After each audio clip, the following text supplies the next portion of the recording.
Eamonn Holmes delivers verdict on new Tottenham Hotspur manager, very good fit. Tottenham Hotspur is preparing to pay approximately £10 million in compensation to secure Thomas Frank's services from Brentford. Eamonn Holmes has delivered his verdict on Thomas Frank's potential appointment as Tottenham Hotspur manager, expressing strong confidence in the partnership. "I could see him being at Spurs for a long time. I think that could be a very good fit," Eamonn said during a discussion about the Brentford boss's imminent move to North London. Sports broadcaster Paul Coyte echoed Holmes's optimism, describing Frank as a very good manager and a decent guy who represents a very good fit with Spurs. The positive assessment comes as Tottenham prepare to pay approximately £10 million in compensation to secure Frank's services from Brentford, where he has been in charge since 2018. Speaking on GB News, Coyte said, "I think he's a very good manager. He's a decent guy and he's a very good fit with Spurs, I think. There's an exit fee which Spurs are going to have to pay Brentford of around £10 million, which people think is a lot if you've got to pay £10 million. However, if you think we've got to pay for a decent player and how important a player is, how important is a manager? So £10 million is probably nothing." Eamonn Holmes said, "I could see him being at Spurs for a long time. I think that could be a very good fit." Paul Coyte said, "Let's hope he's a successful manager, and hopefully will happen today. I know Brentford aren't very happy, but they've had a great run with him. 2021 he's taken them up into the Premier League. That's where they've been ever since, they love him there, and I think he'll be a very good fit at Spurs." The formal announcement of Frank's appointment is expected within days, ending Tottenham's search for a new head coach following Ange Postecoglou's dismissal last Friday. Postecoglou's departure came despite the Australian ending Tottenham's 17-year trophy drought by winning the Europa League last month. However, Spurs' domestic form proved catastrophic, with the club finishing 17th in the Premier League table after suffering 22 defeats in 38 matches during the 2024-25 season. The club released a statement on Friday describing the decision to sack Postecoglou as one of the toughest decisions they have had to make. "It is crucial that we are able to compete on multiple fronts and believe a change of approach will give us the strongest chance for the coming season and beyond," the statement read. Tottenham also dismissed Postecoglou's coaching staff, including Mile Jedinak, Nick Montgomery and Sergio Raimundo, whilst Chief Football Officer Scott Munn was sacked as part of sweeping changes to the club's football structure. Frank has established himself as one of the Premier League's most respected tacticians during his tenure at Brentford, currently serving as the second longest reigning head coach in the English top flight behind Pep Guardiola. Since taking charge in 2018, he guided the Bees to Premier League promotion in 2021 and has maintained their top-flight status ever since, achieving a 10th place finish this past season. Load of nonsense. Eamonn Holmes says spending review will be forgotten by election time. The Chancellor is set to deliver her spending review at 12:30 p.m. today. Eamonn Holmes has dismissed the significance of Rachel Reeves' spending review, calling it a lot of nonsense that will be forgotten by the time of the next election.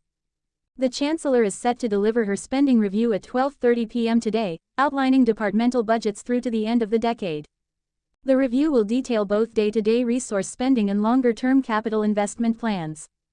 Speaking about the review, Eamonn said, "We talk about the figures that will be announced today, taking us into the next election.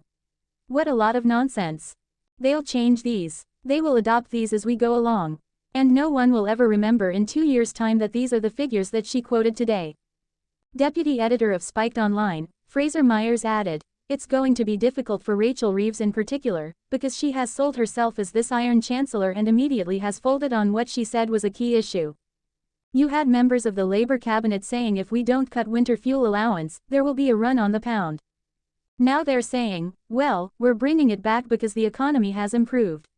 Well, the economy hasn't improved. Unemployment's up, inflation is up, borrowing costs are up. The Chancellor is prioritizing 3 key areas: health, security and the economy. This translates to increased funding for the NHS, police, schools, transport and defense departments in the spending allocations to be announced.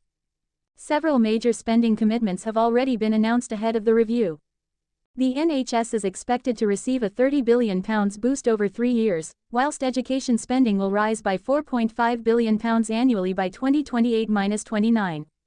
Infrastructure projects include £15.6 billion for public transport in England's city regions and £16.7 billion for nuclear power projects, with £14.2 billion allocated specifically for the new Sizewell C power plant in Suffolk. Housing initiatives will receive £39 billion over the next decade to build affordable and social homes. The government has also committed £445 million for Welsh Railway upgrades and will extend the £3 bus fare cap until March 2027. Additionally, plans include extending free school meals to 500,000 more children on universal credit, supporting lower-income families across the country. Nobody is doing anything. Eamonn Holmes lets rip as he brands migration situation a disaster. Police clashed with protesters in the Northern Irish town of Ballymena for a second evening. Eamonn Holmes has launched a scathing attack on the government's handling of migration, declaring that nobody is doing anything about what he called a disaster. His comments come as Northern Ireland grapples with serious disorder in Ballymena, where violent riots erupted on Monday evening. Eamonn fumed on GB News. "Just look at this country. You stand back, Rachel Reeves is going to mouth off about today. These are the issues. These are the issues that are affecting people. They're affecting people's pockets. They're affecting people's sociability, all sorts of things. We're not doing anything about it. Nobody is doing anything about the migrant situation, or they're not doing anything effective. They can talk about how they'll do this and they'll do that, but they're not doing anything. And that is how bad it is.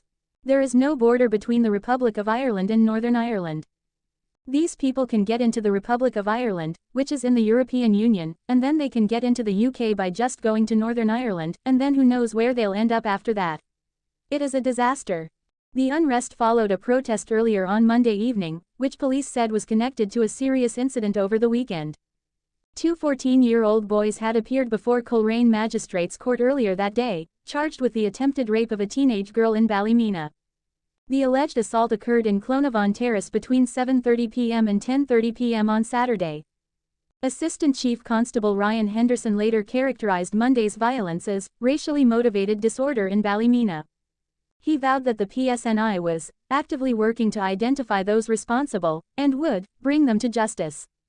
Henderson announced that significant police resources would be deployed to address any further disorder during the week. The disorder escalated on Tuesday evening as hundreds gathered in residential streets around Clonavon Terrace from approximately 7 p.m. Riot police in armor and shields formed barricades whilst masked protesters shouted abuse and hurled fireworks, glass bottles and pieces of metal at officers. The PSNI warned those present to disperse and threatened to deploy water cannon against anyone participating in violent activity. When the crowd refused to disperse, police fired plastic baton rounds at some of those gathered.